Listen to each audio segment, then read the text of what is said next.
Be ready. 5 seconds. Start. Sir, with regard to this banking laws, there is much to be said.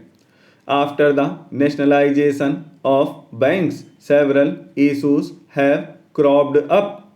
Here the government proposes certain amendments, out of which some are necessary, but I would like to draw the attention of the Honorable Minister to the Banking Laws Bill 70 of 1983, in which there is a proposal for prohibition of the acceptance of deposits by unincorporated bodies.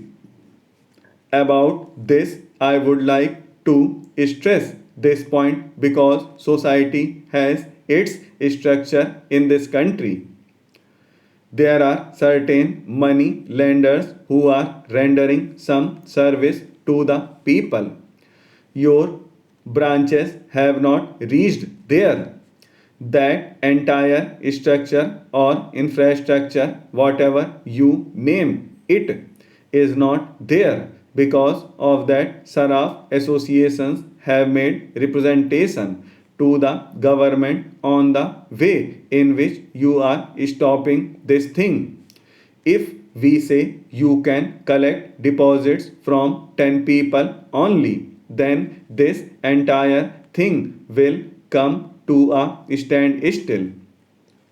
Your other amendments I support, but as far as this thing is concerned, I would like the government to think the basic objective, which is difficult to understand and much less to appreciate, of this underlying objective behind the introduction of the bill, and more particularly the amendment mentioned above, which is likely to have a far reaching effect on various sectors of the economy. If the government is determined to protect and promote the interest of the depositors or root out malpractices on the part of certain elements in the informal credit market, then there are various ways and means by which these aims could be achieved. It is apprehended that such a drastic measure will result in squeezing the source of credit in the informal credit market, which will not only paralyze the normal course of conduct of business in the urban and rural areas, but also provide wide scope of unhealthy and undesirable practice, a situation which can hardly be viewed with calm.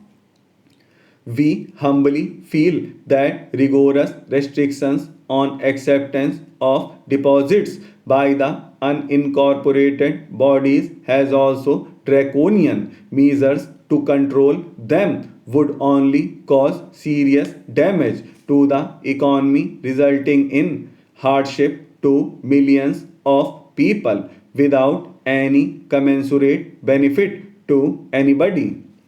Now, sir, this is the representation that they have made. Since all the branches of our nationalized banks have not reached the rural areas in the far flung areas, what would happen to those people? Sir, having stated this, these people had approached me in Bombay. Then, sir, all the Saraf associations are already agitated over it. Now I have got a memorandum which I think has been submitted to the government also. It is Gujarat State Saraf Association. Likewise, that agitation has spread everywhere, and there is an apprehension that if the government goes on with this provision, then the entire transactions which are being carried on smoothly at places where no banking facility is available will come to a stop and stand still, and the rural people and the lower middle class people will be very much affected. Now they have stated the reason why it is an unjustified move and what is the magnitude of the problem. There are certain implications on vital sectors. The move will be an obstruction to informal credit structure. It will be a death blow to distributive trade. It will have a detrimental effect on rural sector.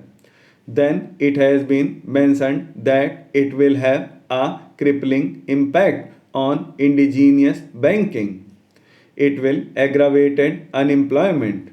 There are certain drastic penal provisions about which also they have stated. They have mentioned about the erosion of moral values also. Well, sir, we may keep it aside. We all should be very much concerned with the moral values also. Now it has a far reaching impact. They have stated all this in their memorandum. I would only like to highlight one or two main points. It has to be realized that the informal credit structure comprising of trade, business, commission agents, and indigenous bankers has been rendering valuable services since times immemorial to various sectors of the society and more particularly in rural and semi urban areas.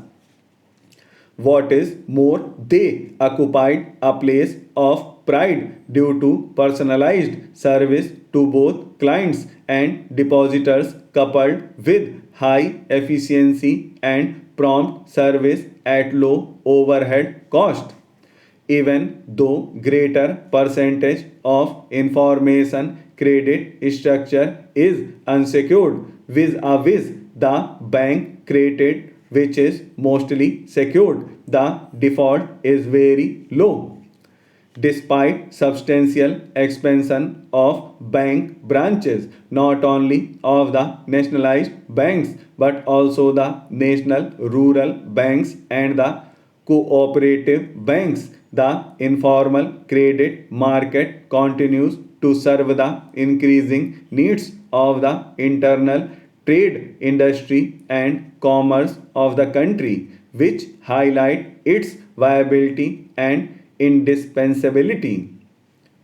Even in developed countries like USA, informal and non-banking commercial credit markets operate without being subjected to close customary and legal regulation characteristic of commercial banking and its variants.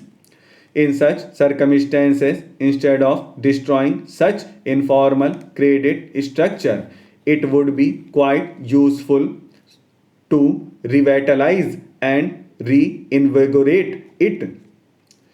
Sir, we were expecting that this bill, which is before us and which has been passed by Rajya Sabha, would deal with some of the vital issues that are agitating the minds of the people and their living conditions also. But unfortunately, it does not do so. The reality is that in the original Act of 1955, we have about 13 categories of essential commodities, including cattle, fodder, coal, automobile parts, cotton, wool, textiles, raw cotton, raw jute, drugs, food grains, iron ore, petroleum and petroleum products, sugar and sugarcane. But this bill touches only a few things. Here, the vital aspects are not even touched up. There is no statement of objects and reasons appended with the bill so that we can grasp the meaning of this. As far as this bill is concerned, it deals with some formality and technical matters only. When we touch upon this subject, we know that there are three aspects which are important, such as production, distribution, and price. With regard to production, the whole country knows that there has been a bumper crop of food grains, and we are patting ourselves on the back for that. Besides that, there have been huge imports